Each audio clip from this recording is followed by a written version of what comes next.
LimeRoad से refund वापस नहीं आया, क्या करें। आपने लाइमरोड से प्रोडक्ट ऑर्डर किया था बट आपने उस ऑर्डर को कैंसिल किया है या फिर रिटर्न किया है, लेकिन आपको रिफ़ंड अमाउंट वापस नहीं आया। तो अब इस केस में क्या करेंगे, इस वीडियो में मैं आपको बताऊंगा। इस वीडियो में मैं आपको 2 स्टेप बताऊंगा जिनके थ्रू आप इस प्रॉब्लम को सॉल्व कर सकते हैं। फर्स्ट स्टेप, आपको 2 दिन के लिए वेट करना है। जैसे एग्जांपल के लिए आपने आज ऑर्डर को कैंसिल किया या फिर आज रिटर्न किया, तो अब आज एंड कल यानी टुडे एंड टुमारो 2 दिन के लिए वेट करोगे, क्योंकि 2 दिन की इनकी सर्विस होती है और 2 दिन के अंदर ही आपको अपना रिफ़ंड वापस करा देंगे।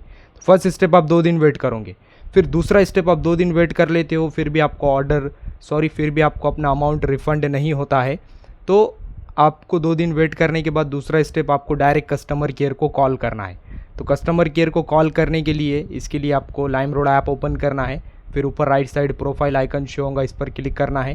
देन स्क्रॉल करके नीचे आना है। फिर नीचे आओगे तो यहाँ पर कॉन्टैक्ट अस ऑप्शन शो होगा, इस पर क्लिक करना है। देन क्लिक करने के बाद लाइमरोड का कस्टमर केयर नंबर दिखाई देगा, देन ऐड हो जाएगा। फिर यहाँ पर सिंपली से कॉल पर क्लिक करना है। जैसे आप क्लिक करोगे देन डायरेक्ट आपका कॉल कस्टमर केयर से कनेक्ट होगा।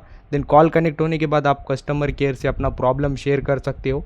अब उनसे बोलना कि ऑर्डर को रिटर्न या फिर कैंसिल कर 2 दिन हो गए बट फिर भी अभी तक अमाउंट रिसीव्ड नहीं हुआ। देन आपके केस में जो भी आपका प्रॉब्लम है आप उनसे शेयर करोगे तो आपकी प्रॉब्लम सॉल्व कर लेंगे।